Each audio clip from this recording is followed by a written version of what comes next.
Welcome back to What You'll Learn. My name is Adam Ashton. And my name is Adam Jones. We just interviewed Peter Singer just at Melbourne University on a beautiful sunny day. Peter Singer is regarded as the most famous and most influential living philosopher. Yeah. I don't know how many philosophers there are, but mate, that's a massive title, and he's a massive dude. You know, he started 4.5 decades ago with a book called Animal Liberation, and since then he's done books like we did, The Life You Can Save, but also The Most Good You Can Do, How Are We to Live, Practical Ethics, Rethinking Life and Death, Philosophy, Absolute God. Yeah, so in the interview we jump into a bit about his utilitarian philosophy, a bit about animals and, eating meat and all that kind of stuff, a bit about ending world poverty, and a bit about how to tackle some of the really hard questions when you got competing kind of values. So yeah, it's really good stuff, man. I loved listening to him. I thought it was great. I just thought all philosophy students were wankers, but not when they're with Singer. Man, I wish I did philosophy now. Yeah. It's interesting stuff, I reckon. Just a different way to look at the world that I've never thought of before. Sing the song of Singer.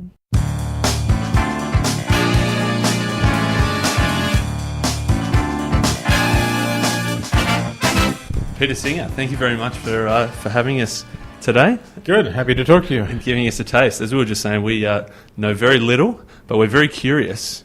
So we're very keen, I guess, just to start off, what is philosophy, what is utilitarianism, just a real basic, just to frame the conversation, I guess.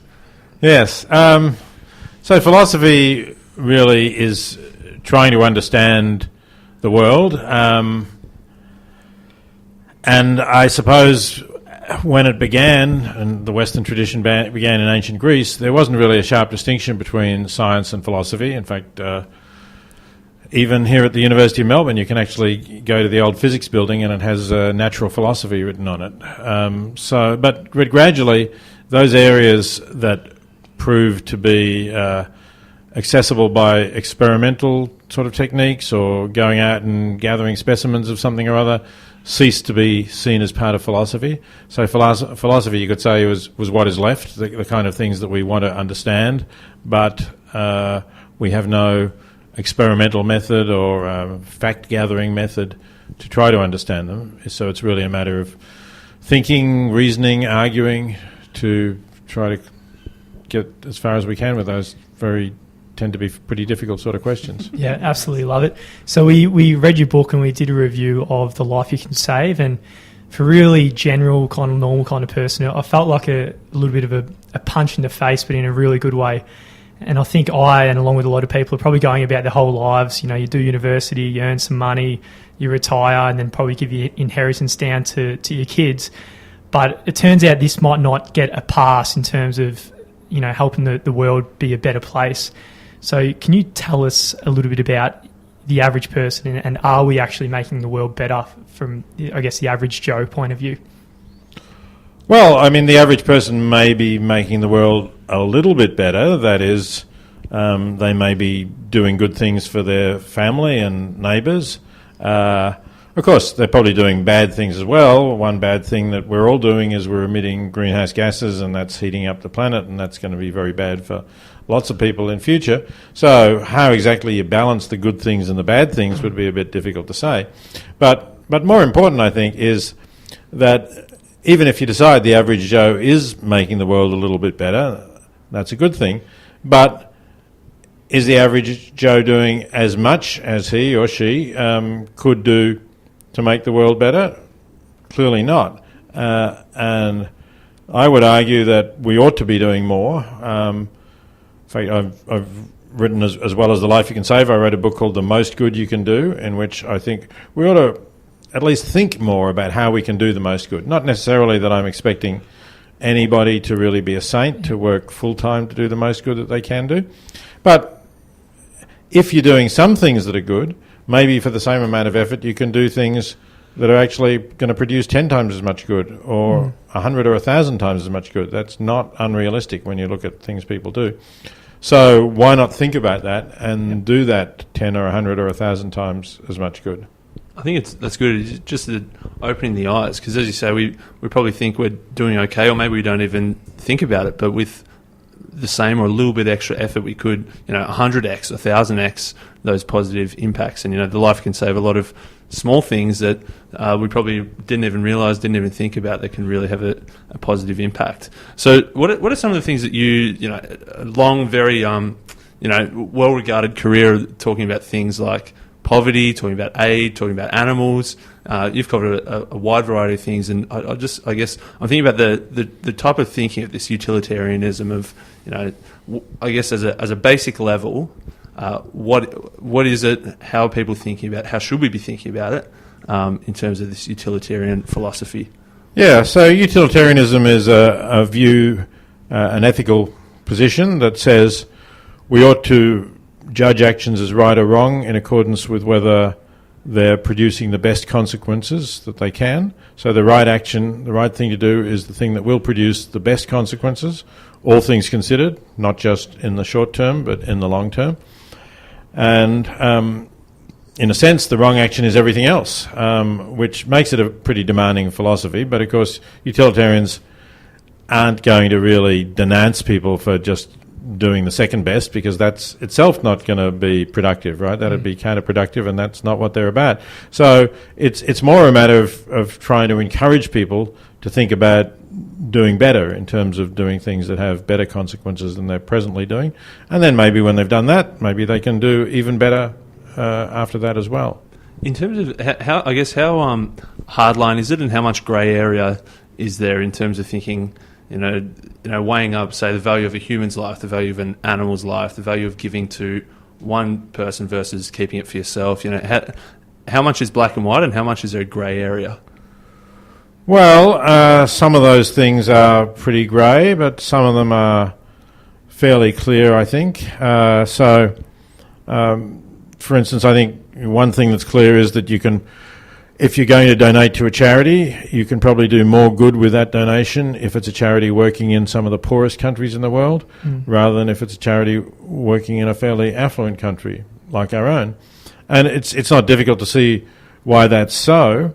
If let's say you've got $1,000 that you think you could spare, that's more than the average annual income, more than the annual income of people in extreme poverty in many developing countries. So you can double. In fact, $1,000 would treble some people's incomes, and you can think what a difference that can make. It can give them opportunities to do things that they could never have saved up the amount of money to do, maybe to start some little business or send their kids to school, a whole lot of things. Whereas in Australia, $1,000 isn't really going to go very far. You see a needy person, a homeless person on the street. What are you going to do? Give them $1,000? Well, is that going to be life-changing to them? Probably not. What else can you do? So that's that's something that I think is pretty clear. Whereas a lot of other questions are more grey, because they depend on a really detailed knowledge of the consequences of what you're doing. Can I? I've got an example which I think might be grey, but for you, hopefully it's not grey, so I can get a bit of clarity. But I work in the timber industry, so for timber buildings, and the alternative to timber would be materials like concrete or steel, which do take a lot of emissions and are really bad for global warming. But if you look at timber, it stores carbon over the building's life cycle and is, from a sustainability point of view, the best material. But in the timber industry, obviously, you're going to kill a lot of animals with plantations and all this kind of stuff. So on one side, you've got the animals getting killed, and the other side, you've got protecting humans against global warming, or all of us against global warming, including animals. Yeah, so they are complicated questions, and it's difficult to give a clear answer.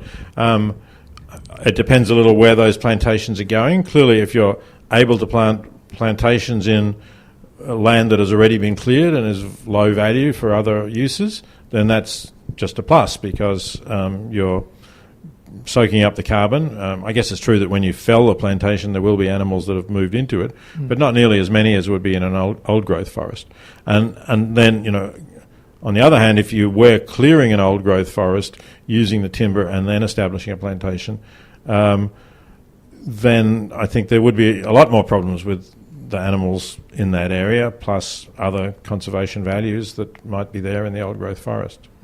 It's a good point. Yeah, that's very So, basically what that example shows is that utilitarians need to get pretty specific. They need to talk about particular cases rather than about general areas like industries as a whole. I suppose is general sort of the first step, and then it's thinking about it as a general rule and then applying to specifics, or is it the other way around? I think you need to go specific very quickly, because often the general questions are just too general to give any meaningful answer to. And maybe that's the criticism. When I was at uni, I thought philosophy was a bit wanky because all the art students had these general ideas but weren't applying it to the real world. But the more I'm reading these specific applied ideas, I'm more and more intrigued. Yeah, but I mean, philosophy will at least raise questions that you might not have thought about at all. I mean, as you were saying, many people do just go through life thinking, following some career that somehow, maybe their parents or some counsellor at school suggested they'd be good for, earning some money in it, looking after themselves and their family, and then retiring. So philosophy ought to open you up to thinking about ethical choices in your career, not just the ones that you sort of fall into in an easy pattern. They also ought to open you up to thinking about things like what should I eat? So even just raising the question of is the way we treat animals okay is something that a lot of people won't do, but if they do take a philosophy course, nowadays, at least an ethics course anyway, they're likely to have that question raised. Yeah, nice. I love it. So we were talking a little bit, obviously we did the book, The Life You Can Save, talking about aid, talking about poverty, and 4.5 decades ago, I guess you kicked off with animal liberation, and we've thought a lot about racism, we've thought a lot about sexism, but there's that other level that I think most people don't think about, which is speciesism. And talking about, are animals as important as humans? Should we be valuing them the same? I've got a quote which ties on to this question as well. And I got this off Google, so I'm not sure if this is I know if this is just a let's crop. hear it. Yeah. But it says, all the arguments to prove man's superiority cannot shatter this hard fact. In suffering, the animals are our equals. Yes, that is something I wrote, and I stand by that. But a lot of people say, well, Singer thinks that all animals and humans are equal or the same or whatever, right? And that's not what the quote says. The quote refers specifically to suffering. So what I'm saying here is, if two beings suffer just as much, the fact that one of them is a member of the species Homo sapien and another of them is of a different non-human species, isn't a reason for saying that the suffering of the member of the species Homo sapien matters more. We need to look at the suffering, and we shouldn't, just as you were saying, if somebody said, well, you need to ask, is that a white person or a black person, and we would think that would be the wrong question to ask, or a man or a woman. So similarly, I think it's the wrong question to ask to say, is it a human? The question might be something like, how much is the creature suffering? For what reason? What purpose? Can we stop it? What will be the further consequences of stopping it? But just the pain itself, I think pain is pain and equally bad, whichever the being that is experiencing pain. Do you measure that so is the nervous system just as developed as the humans? Is that why it's the suffering's equal? Well, obviously not all animals have nervous systems that are similar to humans. Some of them may have much more rudimentary nervous systems, and we may say, in the case of insects, we may be unsure whether they're really capable of suffering at all. But if we are talking about vertebrates, then I think the nervous system is sufficiently similar to say that they can suffer. But still, they will suffer in different ways. I'm talking about where suffering is equal. So you might say for many things that happen, humans might suffer more because, let's say, they have other people. Somebody is killed, and their family will remember that and be grieving about that for a long time to come. Other animals may not be social animals at all, and they may not have contact between offspring and the parents anymore. Again, depending on the nature of the species. Some obviously will for a long time. So you have to take all that into account to say whether or not the suffering is equal. My quote doesn't say that the suffering of every animal is equal. It just says we are equal in the fact that we do suffer and the fact that that suffering matters. I guess one of the animals in the world which is used a lot, that go through a lot of suffering, would be like a cow, which ends up in our burgers and all of that. But feel free to knock me out of the park if I'm completely wrong in this, which I probably am. But sometimes I think personally, like in my life, my pleasure is measured by my pain in some kind of way. So my variety of experience would somewhat determine the amount of suffering I have. But if an animal, and this might sound really bad, I don't want it to, but if an animal lives in a pen and then doesn't know any different and gets killed humanely, is that still the same suffering? Or well, it may not be the same as what you're suffering, but I don't think the fact that the animal has lived in a pen all its life means that it isn't suffering from that confinement. Animals have instincts, or you could say innate behaviour patterns, which they will try to perform even if they've never lived in opportunities when they can. So, in fact, you can take the hens who lay our eggs, who've never been outdoors, never been on grass or anything like that, and if you take them at the point when they've finished laying, because laying hens typically get killed when they're about 18 months old, something like that, because the rate of lay drops off. So you rescue one of these hens before it gets slaughtered, and you put it out in a field, and within minutes it's running around the field, it's chasing insects, it's looking perhaps for a dusty patch to dust bathe in, because hens like to fluff up dust under their wings. None of these things that it could do in the cages, but that was all pre-programmed behaviour. And people who study the behaviour of hens say that they're stressed by the inability to do a lot of these things. It certainly is almost saddening. Well, it is saddening to think that, this is how they've been treated, because I guess it is a high yield for humans to eat, and it's a cheaper, more efficient way to lay eggs and to grow meat. Has there been progress? Yeah, there's been some progress. I think we've got a long way to go, and Australia's not particularly advanced in its progress. But across the European Union, for example, the kinds of cages that we still keep hens in here are illegal, and have been illegal for about a decade now. Wow. In the state of California as well, where they have the possibility of citizens voting on measures that get put on the ballot if you have enough signatures. So they had a measure on things like standard cages for hens, the individual stalls for the breeding sows, the mother pigs, and for veal calves, and they voted against all of those things. So they've gone from California, whereas we still have, perhaps they're being phased out, but we still have the individual sow stalls, we still have the cages for hens, although free-range eggs and barn-laid eggs, non-caged eggs are more common now than they were a few years ago. But, yes, you can still keep hens and pigs today legally in Australia in conditions that you couldn't anywhere in the European Union or in the state of California. Wow, it's interesting that Australia's still dragging behind. It is, and it is distressing. I mean, you could say it's due to the influence of the agricultural rural lobby and the National Party, something like that. It's not exactly clear to me why that's so. Why even countries in Europe that we don't think of as being particularly advanced in their animal welfare concerns, whether it's Romania or Greece or Lithuania or Poland, they all comply with the EU laws that are tighter than we have here. I had a mate who worked at a free-range chicken kind of farm, and he loved meat beforehand, but even in what was labelled free range, he became vegetarian just by looking at that. Yeah. That's what we think's good. Yeah, I think if more people really could see how the animals are treated, they would, and that's why some of these undercover videos that you can find online are a very effective tool for getting people to show how animals are treated, and many of them do then stop.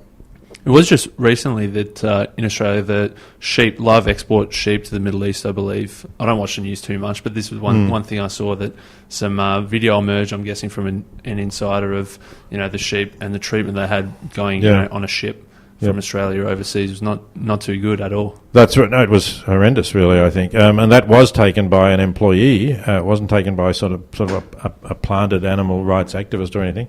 It was an employee who was so distressed by what he was seeing for these thousands, tens of thousands of sheep packed onto this ship. For some reason, I thought it got phased out. I remember hearing a lot about it a few years ago, and then nothing about it now. It seems to have come. Well, what tends to happen is that there is some kind of expose, or there's something that goes wrong. There was a case, maybe what you think of, some years ago, where something went wrong with a ship. Maybe there was a fire on it, and there have also been other cases where, for some reason, they couldn't get into a port in the Middle East because the sheep had a disease, and then thousands of sheep start dying, and the corpses are thrown overboard and so on.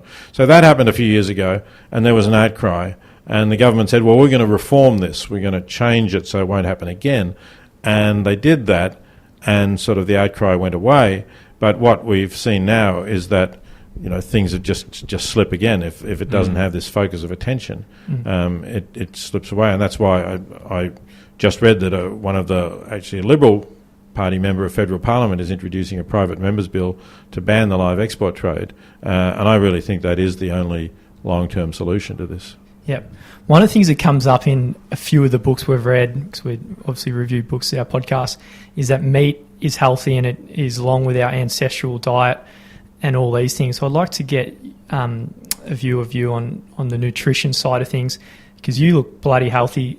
And I won't ask how old you are. Is that rude? That's okay. I'm 71. For 71, you're looking incredible. But that's, and sometimes I see vegans around the street, and they're not looking so healthy. So, what are your? Well, look, I mean, I think you can be healthy on a diet that includes some meat, and you can be healthy on a vegetarian diet or a vegan diet. But it does depend what you eat. You could be a vegan and eat nothing but potato chips fried in vegetable oil, right? And it wouldn't be a particularly healthy diet. You could eat a lot of sugar as well. So I think.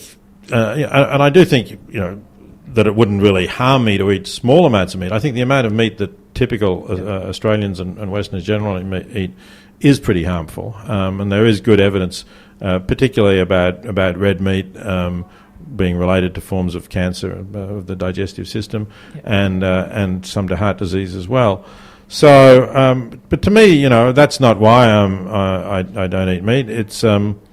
It is more an ethical question, and to me the essential question is, can you be healthy on a vegetarian or vegan diet? And the answer to that, I think, is definitely yes, as long as you inform yourself about a range of different things that you eat, get a balanced diet with a certain amount of protein, a certain amount of fibre and carbs, and so on.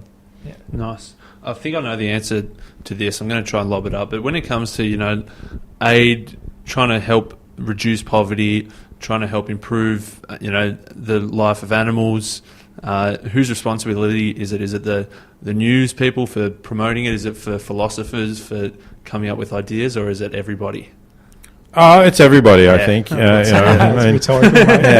So I think philosophers have a role, but the news have a role. The problem with the news is that a lot of the news is commercial, and so they have to put out what the public wants to read. And if they write things that feature a lot of animal suffering, they're worried about turning people off, or about global poverty, for example. So they're worried that people may not read those columns. So to that extent, we're all responsible, because if we say, oh, there's another story I don't want to read, especially nowadays when a lot of it is online, the newspapers can easily see how many clicks an article gets, and they're going to say to someone, look, you've got to stop writing about people in extreme poverty in Africa, because people are just not reading that. So people should read it, It's actually an important thing to inform yourself about the state of the world and people who are less fortunate than we are. Yeah, of course. So I guess they're following some kind of capitalistic goals that a lot of businesses around the world are following. So is capitalism partly to blame, or what do you think is the best system or the best economic model to meet some of the world's needs? So capitalism has a lot of sins on its head, but I certainly wouldn't blame it for everything. And I think really there are more basic things than that. So there are essentially the focus that we have on our own interests and those of people close to us. And in other economic systems, you will still get people doing that. That's, why when you abolished capitalism and set up communist systems in the Soviet Union or in China, things did not get better. In fact, they got significantly worse because the people in charge were still acting in a selfish way, and in fact they had more power now to dictate to others what was going to happen. So how does someone like yourself, say the average person might be selfish or whatever, so how does someone go about actually make that switch to become selfless and all of a sudden start looking at effective altruism and actually trying to make a net positive impact in the world? What's the switch there? And I don't know if this is a question in the philosophy area as well, but it's an area of philosophy that overlaps with psychology, I guess. And let me just say one thing: it's not a question of becoming selfless, as I said before. There are very few saints who are completely selfless, and I don't think there's much point in trying to get people to be like that. I think the point is to get people to be open to thinking more about others. They're still going to think more about themselves than about strangers, and more about their own children than about the children of strangers. But there is plenty of room, especially people who live in affluent societies and don't have to worry about where their next meal is going to come from. There's plenty of room to do good things for others. And this is where the psychology research comes in. There's lots of evidence that actually you will find that fulfilling, that you'll enjoy your life more if you're open to helping others, that it gives you purposes which go beyond yourself and purposes which actually don't become sort of, there's a thing called the hedonic treadmill, that if you try and say, I want to have more consumer goods, I want to drive a better car, I want to have a bigger house, that these things make you happy for a short while, but after a while that disappears. Whereas the rewards of helping others and knowing that you're living in accordance with your values seem to be lasting ones. Yeah, that hedonic treadmill it's a great one to jump off, I think.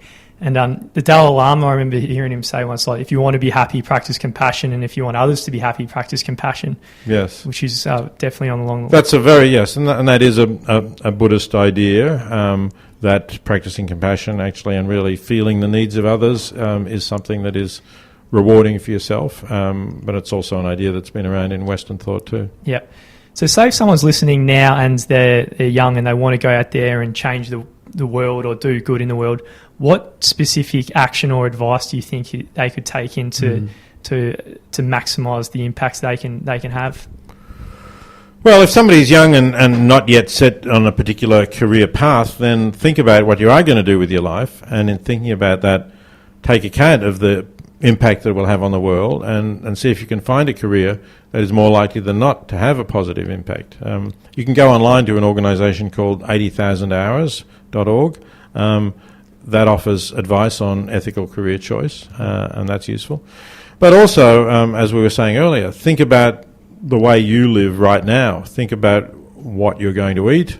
Think about what you're going to do with whatever spare cash you have, because pretty much, all of us spend something on, spend a few dollars on a coffee or on a glass of wine, or whatever it might be. And some of us, of course, spend a lot more on other things that we don't need. And think about whether you can put aside some of that for effective charities.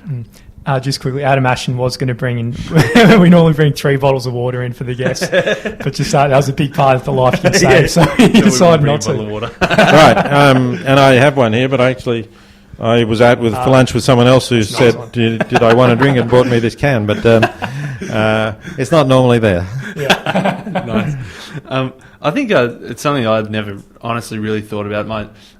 My grandparents are farmers, and I think their animals have it pretty good compared to some of the other things, because, like, having not thought about it, but having my eyes opened by books like The Life You Can Save, or by watching documentaries like Cowspiracy, or speaking to a philosophical vegan friend who's not trying to ram it down your throat because he thinks he's righteous and superior, but actually trying to just present the arguments. I think an important first step is having our eyes open to, these ideas. What do you think is a good way for someone to, engage with this stuff? Just have their eyes open a little bit. Well, there's so much information online now, I think, that whatever it is. So, as I say, if you're thinking about what you're going to eat, then go to a website like Animals Australia. You'll find lots of descriptions and videos of how your food is produced, and think about whether you want to be part of that. If you're interested in effective charities, I founded an organisation named after my book called The Life You Can Save, and you go to thelifeyoucansave.org and you find recommendations for effective charities, and that's about to set up an Australian branch as well. There's plenty of information out there, and the other thing I'd say is it's good to get together with other people with similar ideas who are thinking about living ethically, because it's much harder when you're on your own and all your other friends say, why bother, and so on. But if you're with a group of people who are trying to get their acts in line with decent values, then it's much more rewarding, much easier to do it. Yeah, definitely. I think it is pretty important. As I said, it's something I'd never really thought much about, but something I'll definitely try and be more conscious of from here on out. Yeah, as we get toward the end now, what books have been really influential on your life? Well, one of the books that really was very influential in leading me to become a vegetarian back in the 1970s, because, of course, there was no World Wide Web or anything and you couldn't get information other ways, was a book called Animal Machines by Ruth Harrison, which I doubt that you can get now. It was not a big selling book then, but it was actually the only book about what was happening to animals in factory farms, because factory farms were already in existence, and it described them, not just by in emotional terms, picturing how the animals were, but are actually quoting from farming journals about how you could make more money out of your hens if you put more of them in a cage and so on. So that really made a big difference to me. Philosophically, I suppose, I was an undergraduate here at the University of Melbourne, where we're talking now, and I read a number of books on ethics. My teacher recommended a book by a 19th century utilitarian philosopher called Henry Sidgwick, a book called The Methods of Ethics, which I actually still think is probably one of the best books on ethics ever written, although it isn't for the general reader because it's fairly dense. It's about 500 pages long. It's kind of this long Victorian kind of sentence structure. So I'm not recommending everyone pick it up. In fact, if I were to recommend you read a book on utilitarianism, I've got one in the Oxford University Press very short introduction series, like a 100-page book. That would be better. But that was still a very influential book on me. It got me thinking about utilitarianism as an ethical position. Fantastic. I want to thank you for speaking to a few blokes who haven't studied any philosophy, but not just to us, but to everyone, making these ideas accessible, to the layman, without having to have this intense academic study and ideas, and presenting these ideas about important things: poverty, treatment of animals, and just life more broadly, and doing good on a pretty basic level, which is good. Sure. Well, I'm happy to have the chance to speak to your listeners. I don't want to spend all my time just speaking to other academics. What's the next projects for you? What's the next things you're working on? So I'm planning with a co-author thinking about population, about a lot of people say the world is overpopulated. Is the world really overpopulated? Can we support the 9 or 10 billion people we're going to have by mid-century? And if not, what are ethical steps that we can take to try to prevent that happening? That's very interesting to us. Our eyes are just lit up. And just a really, really quick fire question, and this guy's going to kill us if we don't ask it. So you can just say no and leave it at that. But what are your thoughts on Lord of the Rings? And that's a question by Nick Ant.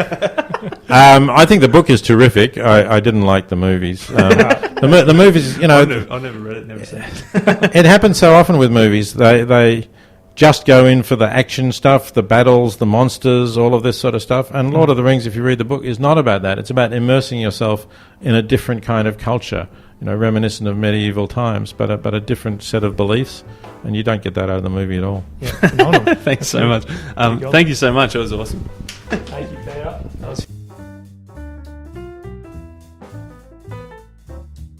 We have been working on a document for a while, and it's our top 50 books of all time. and it's ready. That's it. You can grab our top 50 books where we've ranked our favourite and most impactful books that we've read so far. And, you know, a bit of a spiel on each one. And you can grab a copy for yourself whilst you're in there. And it's a phenomenal document, I reckon. Most of the books we haven't reviewed yet, so I reckon your reading list will be popped up by a few after reading that one. Exactly, man. We won't give away too many spoilers, but there's some absolute juggernauts in that top 50, as you would expect. Yep. Head to whatyou'lllearn.com/top50. And you can download that report of the top 50 books of all time, 2018 version. All free.